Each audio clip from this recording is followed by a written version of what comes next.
Oh. There we go. Sheltered. Christians enjoy being in their own community. The more they seclude themselves, the less they can function in the real world. So many Christians are caught in the Christian bubble. That's sort of the epitome of that one. Christians are boring, unintelligent, old-fashioned, and out of touch with reality. I talked to somebody here this morning who told me that they enjoy their non-Christian friends more than their Christian ones. And the reason being partly that the Christian ones are not as intellectually stimulating as the non-Christian ones. We can change that. We don't have to be that way. We don't have to have pat answers for everything. I still remember one person that no matter what question you asked them, they could always flip through the Bible and find a text that would supposedly answer the question, whether it was a religious question or not.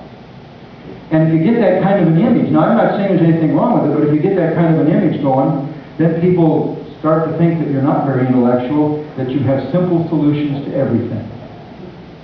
If we want to reach the world for Jesus, we're going to have to get past that. Here's some images that they see of Christians.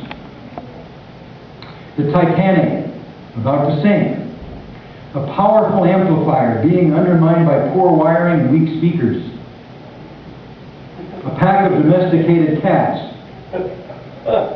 They look like they're thinking deep thoughts when they're actually just looking and waiting for their next meal. An ostrich with its head in the sand. And a hobby that diverts people's attention. These images are an expression of the fact that people sometimes think that Christians are very sheltered. Okay. I just think, what I'm really saying here is I really think that Christians need to be able to attack difficult issues without pat answers. The issue of abortion, I know where I stand on that, and I have some very strong convictions about it. But if I'm talking to somebody that's considering an abortion, I probably want to talk to them differently about it than to use my pat answers as a way to solve the problem. Does that make sense? See what I'm saying? I'll come back to that one too. Too political. 20 years ago when I was looking at evangelical Christianity from the inside, it looked like a movement bursting with energy. Looking at it from the outside today, the message seems to have been lost in exchange for an aggressive political strategy that demonizes segments of society. Christians are primarily motivated by political agenda and promote right-wing politics.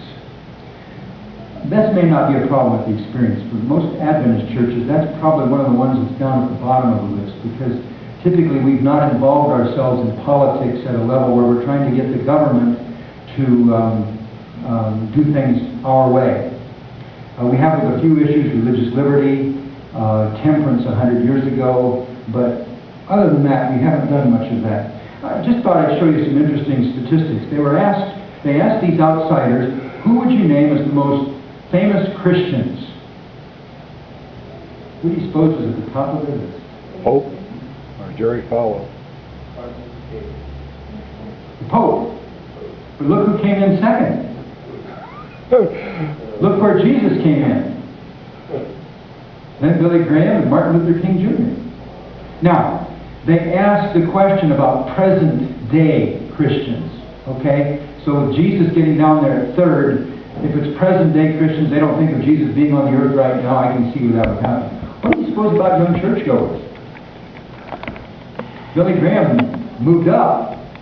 The Pope did pretty good. And George Bush was right even with the Pope. And Jesus with the Christians was down to 7%, less than the outsiders. Mel Gibson. I just thought that was interesting, and I thought I would stick that one in there. Mel Gibson even got 7%, and James Dobson 5% there. Wow. You know? There's the sixth one, and probably this one steps on my toes about twice as hard as all the others put together. Because I find it's very easy to be judgmental. It just is, and I don't know why, but it is. Christians talk about hating sin and loving sinners. This is Jeff, age 25. Christians talk about hating sin and loving sinners, but the way they go about things, they may as well call it what it is. They hate the sin and the sinner. Ouch. That hurts. Christians are prideful, quick to find faults in others. I want to read this story. It's a little bit longer than some of the others, but